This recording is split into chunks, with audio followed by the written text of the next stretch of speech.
पाचवा मुद्दा मॅडम, पाचवा मुद्दा मला कोण बोलतोय?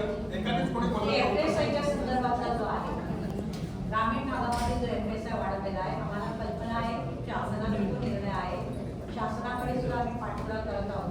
आता आपल्याकडून सुद्धा आपल्या भागामध्ये, विशेष करून ग्रामीण भागामध्ये नवीन बांधकामाला जी परवानगी दिली जाते ती परवानगी सध्या आहे. म्हणजे तिथल्या निदान राहणारे स्थानिक लोक आहेत त्यांना मूलभूत सुविधा जोपर्यंत मिळत नाही तोपर्यंत आणखी तिथे लोकसंख्या वाढून आणखी भाग वाढू नये अशी आमची तुमचं असं म्हणणं आहे ना, प्लांटेशन झोन आहे त्याच्यामध्ये एफएसआय वाढवायचा नाही.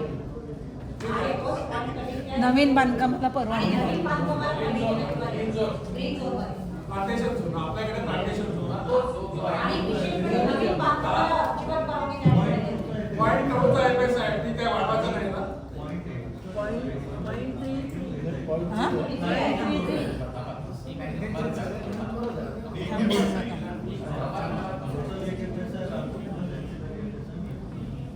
ठीक आहे ना, आपण कळवू ना. कारण कसं आहे माहिती आहे ना मॅडम, आपल्याकडे जो भूमिपुत्र घर बांधतो त्या नियमामध्ये गेल्यानंतर त्याला घरच बांधणार आहे, बरोबर आहे. आपण त्याच्यात प्रयत्न करू तर बाबा त्याच्यामध्ये प्लांटेशन झोन मध्ये आपल्याला काय आहे रेस्ट्रिक्शन करता येईल त्याच्यात आपण विचारू. शेवटी हा कॉमन डिसिजन आहे, त्याच्यामध्ये काय आहे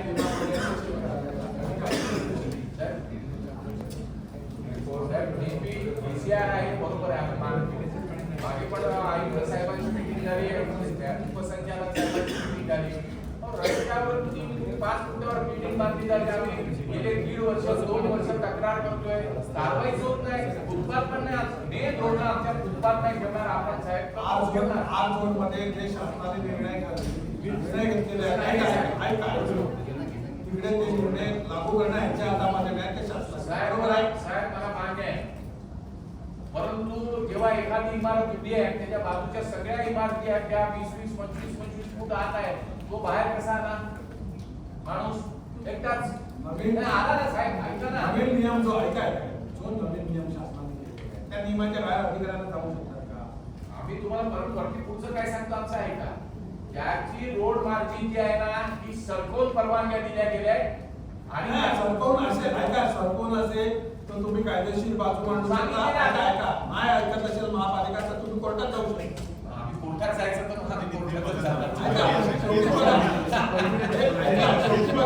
साहेब आले साहेब तुम्ही आमच्या मायबापा दोन गोष्टी बघा, 2 गोष्टी आहेत. एक तर तुम्ही तक्रार केली आणि त्या तक्रारीमध्ये त्यांना जे तथ्य आढळलं त्याप्रमाणे त्यांनी डिसिजन घेतलं, परंतु ते तथ्य उत्तरच देत नाही. ऐका ते तथ्य तुम्ही सांगाल का मी सांगेल काहीच पाहिजे तुम्ही ऐका ना, तुम्ही त्यांना ऑफिशियली आहे ना अशी कुठची तक्रार असेल ना ऑफिशियली त्यांना उत्तर द्या का नियमामध्ये बसून तुम्ही जर काय परमिशन दिली असेल तर त्याप्रमाणे नियमाप्रमाणे त्यांना सांगून टाका, विषय संपला. आम्ही असं नाही सांगत तुम्ही नियमाप्रमाणे परमिशन देताय, तुम्ही नियमाप्रमाणे परमिशन देताय, पण तिथे प्रत्यक्ष केल्यानंतर मात्र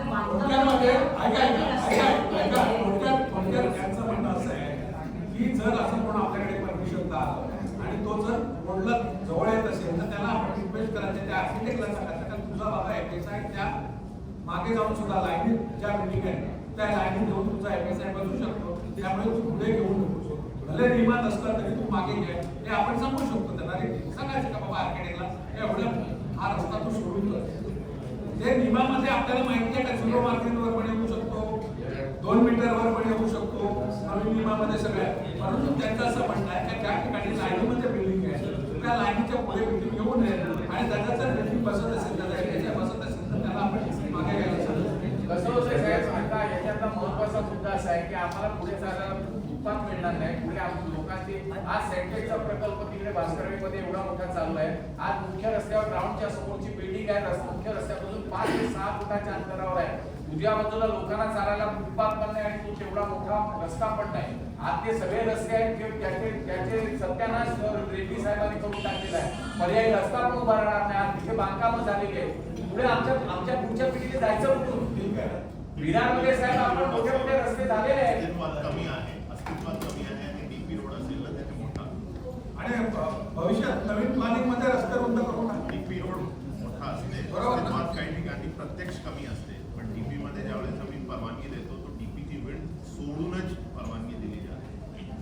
तक्रार जे असेल ते तुम्ही म्हणत होते की एक बिल्डिंग आगे बाकी सगळी मागे एकदा check करून.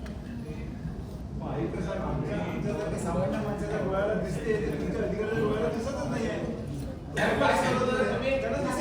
उपसंचालक साहेब काय सांगत होता तुम्ही? आम्ही जी तक्रार केली लेखी दिलेली वर्ष? त्याच्यानंतर काय झालं? 1 ते 2 वर्ष तक्रार आहे.